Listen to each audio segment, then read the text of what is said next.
Sinampaan na ho ng reklamong inciting to sedition at paglabag sa Cybercrime Prevention Act ng QCPD ang isa ho nilang tauhan dahil sumano'y partisan post sa social media. Makaraan nga humaaresto si dating Pangulong Rodrigo Duterte. Nakilala ho ito ng QCPD na si Patrolman Francis Steve Talion Fontillas. Ang reklamo ay sinampahuyan sa Quezon City Prosecutor's Office. Sa Facebook Live ho kasi ng pulis na yan, sinabi ho niyang hindi raw ho siya pabor sa mga ginagawa ni Pangulong Bongbong Marcos.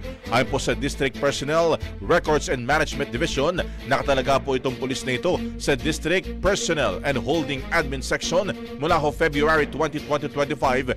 Ngunit awol o absent na ho pala simula pa ho noong March 6. Nagpaalala naman ang QCPD sa lahat ng tauhan nito na sundin ang pinakamataas na pamantayan ng professionalism at discipline sa kanilang hanay. Ang bahaging ito ay hatid sa atin ng Fast Relax. Tanggal ang sakit, ora mismo.